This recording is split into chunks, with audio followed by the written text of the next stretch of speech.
السلام علیکم ورحمۃ اللہ وبرکاتہ۔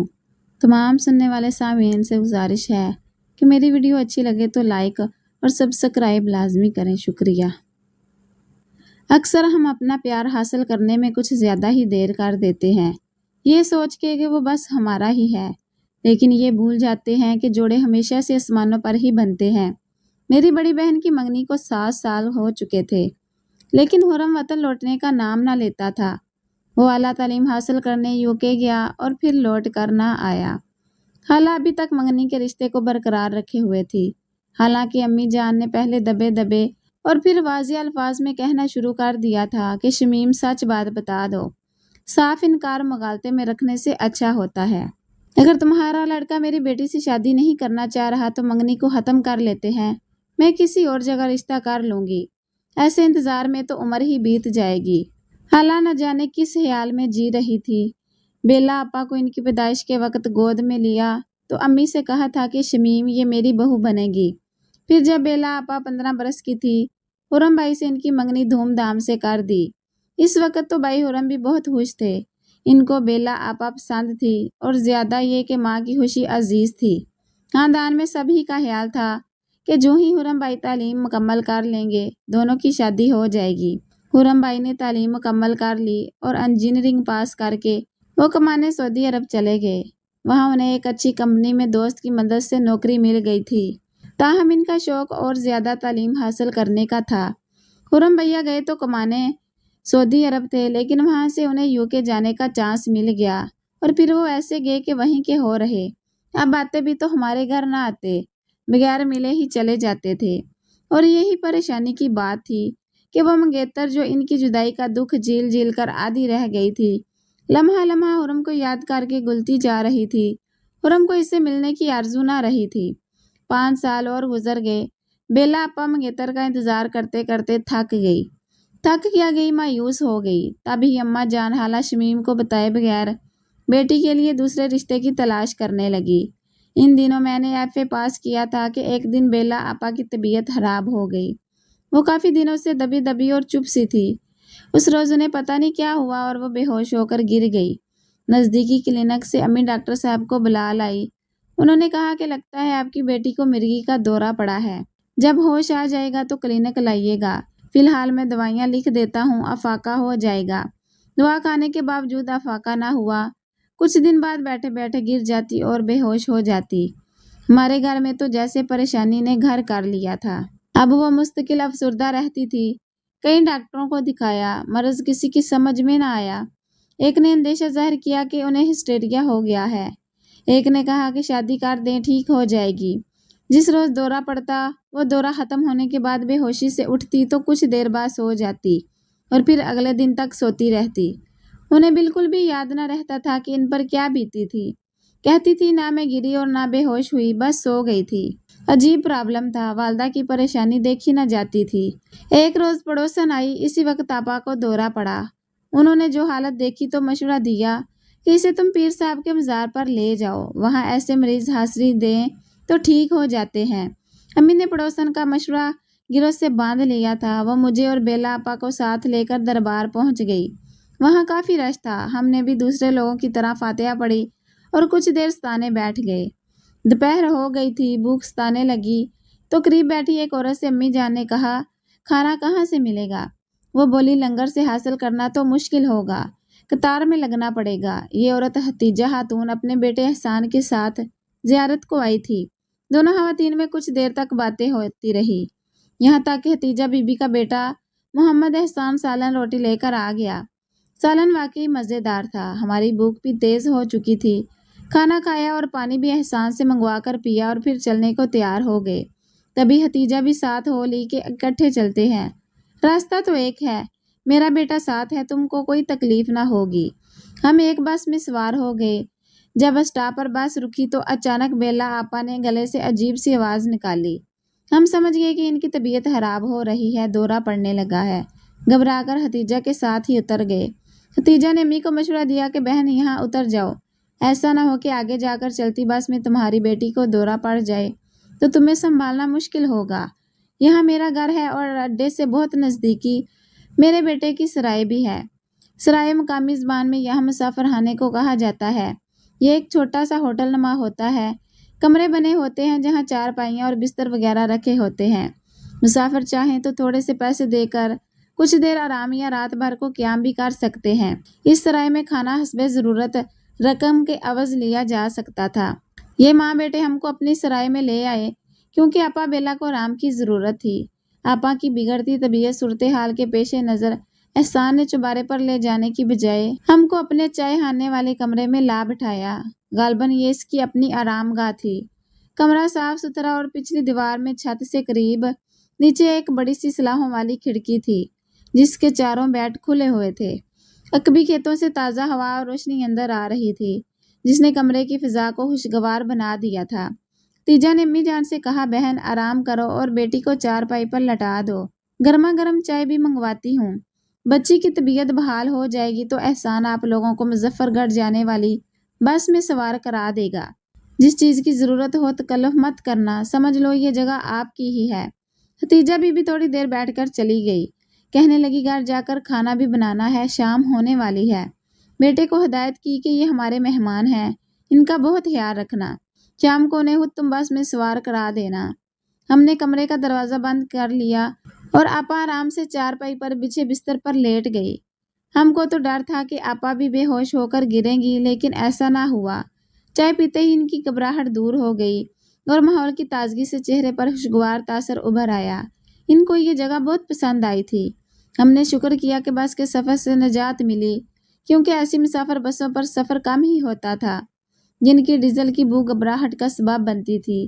آپا تو ویسے ہی مریضہ تھی، مجھے بھی ان مسافر بسوں میں متلی محسوس ہوتی تھی۔ ان بسوں میں زیادہ تر غریب دیہاتی سفر کرتے تھے۔ تھوڑی دیر بعد احسان نے دروازے پر دستک دی اور پوچھا، اماں کسی چیز کی ضرورت تو نہیں؟ نہیں بیٹا، شام سر پر ہے، اب تم ہم کو مظفر گڑھ جانے والی بس پر بٹھا دو۔ اس نے کہا، اماں جی ذرا سا آرام کر لیں، کوئی 10-15 منٹ بعد میرے دوست کی ویگن ادھر سے گزرنے والی ہے، وہ آپ کو جلد پہنچا دے گی۔ مظفر گڑھ زیادہ دور نہیں، اگر سواریاں تمام اتر جائیں تو ویگن ڈرائیور کو اپنا محلہ بتا دینا، وہ آپ کو آپ کے گھر کے پاس اتار دے گا۔ میں دل ہی دل میں خوش ہو گئی، یہ تو بڑی سہولت ہو گئی تھی۔ تقریباً شام 6 بجے اس کے دوست کی ویگن آئی، چند سواریاں اس میں موجود تھی۔ ہمارے لیے احسان نے خصوصی طور پر سیٹ خالی کروائی اور اپنے دوست کو ہدایت کی کہ یہ جہاں کہیں ان کو وہاں اتار دینا۔ اس نے امی جان سے کہا، آپ کرائے کی رقم ان کو مت دینا۔ ارے بیٹا، تم نے کیوں اتنا تکلف کیا ہے؟ اماں جی آپ ہماری مہمان تھی اور مہمانوں سے کرایہ نہیں لیا جاتا۔ یہ بڑی یادگار زیارت تھی۔ خالہ تیجا اور ان کے بیٹے کے حسن سلوک نے ہم کو خوش کر دیا تھا، تبھی یہ سفر یادگار تھا۔ ہم تقریباً آدھے گھنٹے میں گھر پہنچ گئے۔ ویگن ڈرائیور نے رستے میں کہیں سٹاپ نہ کیا اور سیدھا مظفر گڑھ اڈے لے آیا، جہاں اس کی گنی چنی سواریاں اتر گئی اور ہم ماں بیٹیاں باقی رہ گئے۔ اماں جی کہاں رہتی ہیں؟ امی نے محلہ بتایا، اس نے ہم کو ہمارے گھر پر لا کر اتار دیا۔ اس غیر معمولی سفر نے ہم دونوں بہنوں کے دلوں کو گرما دیا تھا، کیونکہ جس نوجوان نے ہماری مہمانداری کی تھی وہ بہت خوبرو، شاندار، لمبا ترنگا اور مہذب تھا۔ پیر صاحب کے دربار میں حتیجہ خالہ کا مل جانا ہمارے لیے خوشی کا باعث بنا۔ بہت دنوں تک میں اس خوشگوار سفر کی یاد میں گم رہی تھی۔ اب میری آپا ہلکی پھلکی رہنے لگی، بیٹھے بیٹھے مسکرا دیتی اور کبھی کبھار احسان کا ذکر چھیڑ بیٹھتی۔ میں تو خود چاہتی تھی کہ کوئی ہو جو اس کا ذکر کرے۔ ایک ماہ یہ خیریت سے گزر گیا اور بدھ کے روز پھر سے آپا کو دورہ پڑا۔ کل جمعرات ہے ماں، صبح 7 بجے والی بس سے دربار کی زیارت پر چلتے ہیں۔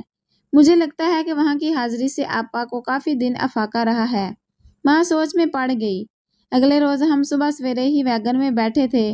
یوں ہر ماہ کی پہلی نوچندی جمعرات کو اماں آپا کو زیارت کے لیے لے جانے لگی اور میں بھی ساتھ چلتی۔ واپسی پر ہر بار ہم احسان کی سراہ میں ضرور اترتے۔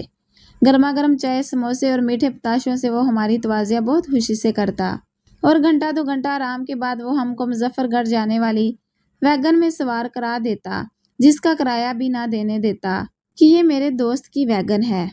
ہر روز میرے ہوٹل سے کھانا کھاتا ہے، تبھی پیسے نہ لے گا۔ اماں کہتی بھی تھی کہ نہ جانے احسان کیا سوچے گا، لیکن معاملہ ہی ایسا تھا کہ وہاں تک پہنچتے پہنچتے آپا کی حالت غیر ہونے لگتی تو ہم کو یہاں اترنا ہی پڑتا۔ احسان نے ہر بار خندہ پیشانی سے ہمارا استقبال کیا تو اماں کو آس بندھ گئی کہ شاید وہ رشتے کا خواہش مند ہے۔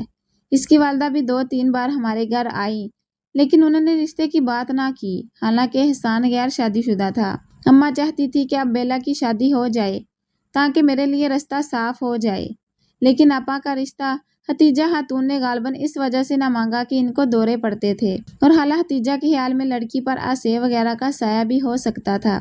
میری غلط فہمی یہ کہ احسان مجھے پسند کرتا ہے، تبھی ایسی حارت مدارت کرتا ہے۔ سوچتی تھی کہ میں تو بری پھنس گئی، میری بہن کی شادی ہوگی اور نہ کوئی میرا رشتہ مانگے گا۔ نماز پڑھ کر دعا کرتی تھی، یا اللہ اس سے پہلے کہ مجھے بھی آپا جیسے دورے پڑنے لگے، کوئی اچھا رشتہ میرے لیے آ جائے۔ اللہ کی رحمت سے دعا قبول ہو گئی، رشتہ تو اچھا آ گیا، لیکن احسان کا نہیں، کسی اور کا تھا۔ یہ امی کے دور کے رشتے دار تھے، لڑکا بے روزگار نہیں تھا اور امی کے لیے یہی کافی تھا۔ انہوں نے آپا کا خیال چھوڑ دیا کہ جب اللہ چاہے گا ان کے ہاتھ پیلے ہو جائیں گے۔ میرے رشتے کی بات چل رہی تھی کہ اچانک آپا کو ایک بار پھر سے پہلے کی مانند شدید دورہ پڑ گیا۔ اماں کی طبیعت ناساز تھی، سفر نہ کر سکتی تھی۔ انہوں نے پڑوسن خالہ سے بات کی کہ اس جمعرات کو تم ہی میری بچیوں کے ساتھ چلی جاؤ۔ وہ آپا کی حالت دیکھ کر راضی ہو گئی اور ہم ان کے ساتھ چلے گئے۔ امی نے خالہ سائمہ کو سمجھا دیا تھا کہ حتیجہ میری بہن بنی ہوئی ہے، اگر بیلا کی بیچ راستے طبیعت بگڑنے لگے تو اس کو اتار کر سرائے میں لے جانا۔ حسب معمول ہم وہاں اتر گئے۔ ہم کو دیکھ کر وہ دوڑتا ہوا باہر آیا اور اس بار دکان کے اوپر بنے ہوئے چوبارے پر لے آیا۔ کہنے لگا اماں جی کہاں ہیں؟ مجھے کو جواب دینا پڑا، اماں بیمار تھی، ہم خالہ کے ساتھ آئے ہیں۔ اچھا آپ کمرے میں جائیے، آرام کریں، چائے وغیرہ پی لیں، میں تھوڑی دیر بعد آپ کو ویگن میں سوار کرا دوں گا۔ ہوٹل کے ساتھ جو کمرہ تھا شاید اس کا کوئی مہمان ٹھہرا ہوا تھا، تبھی ہم کو آج بلائی منزل پر لایا تھا۔ کمرے میں آئے 10 منٹ ہو گئے تھے، اس کا ملازم لڑکا چائے کی ٹرے لے آیا اور پوچھا کھانا لاؤں؟ میں نے کہا نہیں، ہم کو آدھ گھنٹے میں جانا ہے، کھانا گھر جا کر کھائیں گے، چائے کافی ہے۔ چائے پی کر ہم تازہ دم ہو گئے، ارادہ تھا آج زیادہ دیر نہ رکیں گے، اماں ساتھ نہ تھی لہٰذا جلدی نکلیں گے، لیکن یہ کیا کہ آپا چائے پیتے ہی سو گئی۔ میں نے سوچا یا اللہ اب کیا ہوگا، یہ یوں ہی پڑ گئی تو انہیں کون اٹھائے گا؟ اگر زبردستی اٹھانے کی کوشش کی تو دورہ پڑ جائے گا، یہ بے ہوش ہو گئی تو گھر بھی نہ جا سکیں گے۔ اب خالہ سائمہ پریشان تھی، مجھے کہنے لگی کہ 15-20 کوس اور سفر کر لیتے، یہ تم نے کیا کیا کہ رستے میں اتر گئی؟ میں نے کہا خالہ جی آپ کیا جانتی نہیں ان کو یہ بس یہاں تک سفر کر سکتی ہے، اگر ہم نہ اترتے یہ بس میں بے ہوش ہو کر گر جاتی تب کیا ہوتا؟ اب کیا کرے، شام ہے، گھنٹہ 2 گھنٹہ انتظار کر لیتے ہیں، یہ ذرا سو لیں، اٹھانے کی کوشش کریں گے، پھر احسان ہم کو ویگن میں سوار کرا دے گا۔ مظفر گڑھ دور نہیں ہے، گھبرائیے نہیں، ہم پہلے بھی یہاں رکتے رہے ہیں۔ احسان اماں کا منہ بولا بیٹا بنا ہوا ہے، اس کی والدہ ہمارے گھر آتی رہتی ہیں۔ خالہ کو تسلی ہو گئی اور وہ آرام سے چارپائی پر جا لیٹی۔ مغرب سے عشاء ہو گئی، میری بہن نے بیدار ہونے کا نام نہ لیا۔ اب پھر خالہ گھبرائی، ارے یہ تو اٹھنے کا نام نہیں لیتی، میں تمہاری ماں اور اپنے گھر والوں کو کیا جواب دوں گی؟ فکر تو مجھے بھی تھی کہ اماں بے چین ہوگی کہ کہیں بیلا پر راستے میں دورہ نہ پڑ گیا ہو، لیکن خالہ کو تسلی دی، احسان ہم کو اسپیشل گاڑی کر کے چھوڑ آئے گا۔ خالہ گھبراتی کیوں ہے؟ خالہ جی میرے دوست کی ویگن جا رہی ہے، آخری بس بھی نکل گئی ہے، رات زیادہ ہو گئی ہے، میری مانیے تو اب یہاں سو جائے، اوپر کوئی نہ آئے گا، صبح سویرے ناشتے کے بعد جو پہلی بس جا رہی ہوگی اس میں سوار کرا دوں گا۔ ہم اکیلی خواتین کیا کرتی؟ احسان کا مشورہ ماننے بغیر چارہ نہ تھا، یہ قیامت کی رات تو کسی طرح کاٹنی تھی۔ آپا نے کروٹ تک نہ لی۔ رات کے 12 بجے خالہ کو بھی نیند آ گئی، لیکن مجھے نیند نہ آئی۔ امی کی فکر کہ وہ کتنی پریشان ہوگی، ابھی انہی سوچوں میں تھی کہ ہلکا سا کھٹکا ہوا، اٹھ کر کھڑکی سے دیکھا تو احسان دروازے پر کھڑا تھا۔ وہ کھڑکی کی طرف آ گیا، سوچا آپ کی طرف آخری چکر لگا لوں کہ کسی چیز کی ضرورت تو نہیں، ایک چارپائی کی ضرورت ہے، مجھے کرسی پر نیند نہیں آ رہی۔ کمرے میں صرف 2 چارپائیاں تھیں جن پر یہ دونوں سو رہی تھی، برابر والا کمرہ خالی ہے، درمیان میں دروازہ ہے، میں کنڈی کھول دیتا ہوں، آپ بیچ کا دروازہ کھول کر اس طرف سو جائیں۔ اس نے دوسرے کمرے میں جا کر کنڈی کھول دی اور میں نے دروازہ بھی کھول دیا، ساتھ والے کمرے میں پڑی چارپائی پر جا بیٹھی، سوچا یہ جائے تو دروازہ بند کر کے سو جاؤں گی۔ وہ جانے کی بجائے وہاں کرسی پر بیٹھ گیا، یہ تو گہری نیند سو رہی ہے۔ اس نے آپا اور خالہ کی طرف اشارہ کیا، اور آپ کو نیند نہیں آ رہی تو چند باتیں کر لیتے ہیں۔